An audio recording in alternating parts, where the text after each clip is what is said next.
en başında e, ABD ve İsrail cephesinin Orta Doğu'da tahakküm planı ve buna karşı e, çeşitli cephelerin harekete geçmesi. E, En son yaşadığımız süreçte e, İran'la İsrail arasında büyük ölçüde bir kriz ortaya çıktı. Tabii bu krizin başlangıcı da işte 1,5 yıl önce şeyin Hamas'ın e, 7 Ekim'de yapmış olduğu saldırıyla tarihlenebilir. Ama neticede bu bir milat değil. Bunun öncesi de var. Sürekli işte özellikle Hamas'la İsrail arasında bir gerilim var. Burada tabii ki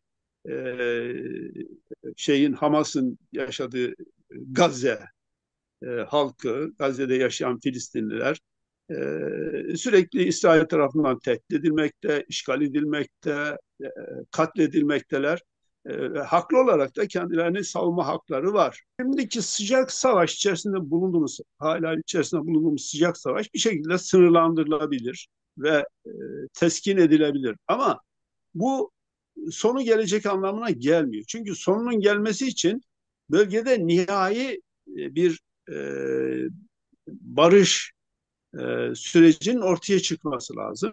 E, Orta Doğu'nun da e, tıpkı Avrupa Birliği gibi konfederal veyahut da mevcut coğrafi yapılarla birlikte burada yaşayan halkların bir şekilde özelleştikleri veya konfederatif bir sistem içerisinde bir araya geldikleri veyahut da bağımsız ülke topluluklar içerisinde bir araya geldikleri daha bütünleşik bir statüye kavuşturulması gerekir diye düşünüyorum. Çünkü buradaki haritaların sınırları çok belirsiz. Haritalarda yaşayan, mevcut ülkelerin coğrafyasında yaşayan hakların statüleri çok belirsiz.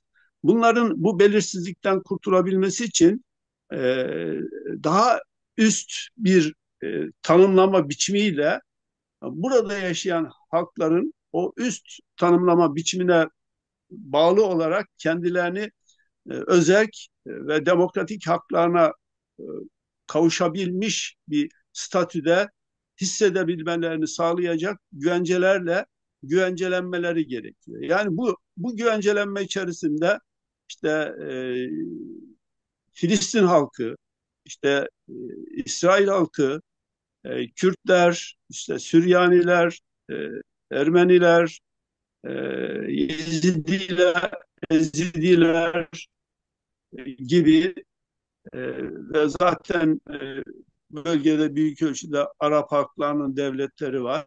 Yani bu anda bir şekilde yaşama ve kendi siyasal özgürlüklerine kavuşma, siyasal ve dini özgürlüklerine kavuşabilme haklarının garanti edildiği e, ve bu konuda bir uzlaşının sağlandığı kapsamlı bir girişime ihtiyacı var. Ama bu girişimin ortaya çıkması için bu bölgeye e, ABD veya İran gibi güçlerin dışarıdan müdahil olmaması gerekiyor.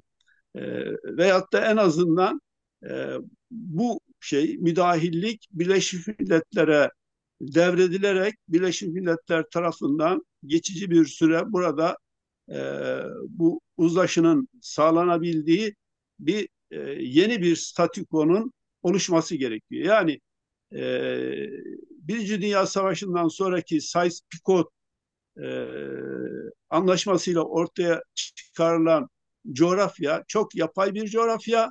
Bu haritanın bir şekilde aşılması gerekiyor. İkinci Dünya Savaşı'ndan sonra bölgede ortaya çıkan Filistin-İsrail krizi bölgeyi sürekli istikrarsızlaştırıyor. O nedenle bu krizi aşacak bir her iki halkı da memnun edecek bir yapının ortaya çıkması gerekiyor ve yine işte bahsettiğimiz gibi e, dört ülkeye yayılmış olan Kürt halklarını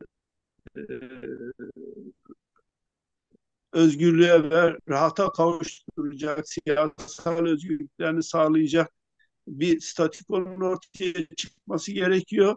Bütün bunlar içinde buradaki statükoları çok da fazla sarsmadan ve yine en son Abdullah Öcalan tarafından da yayınlanan bildiride değinildiği gibi meseleyi daha çok demokratik bir bağımsızlık ve özgürlük haliyle tanımlayan yeni bir bölge anlayışının, yeni bir işte Orta Doğu bölgesi tanımının yapılması ve hatta mümkünse işte Avrupa Birliği gibi daha sınırların daha geçişken olduğu, burada yaşayan halkların rahatlıkla birinden ötekine geçebildiği, yerleşebildiği ve siyasal, dini özgürlüklerine sahip olduğu bir anlayışın bu bölgeye hakim olması gerekiyor.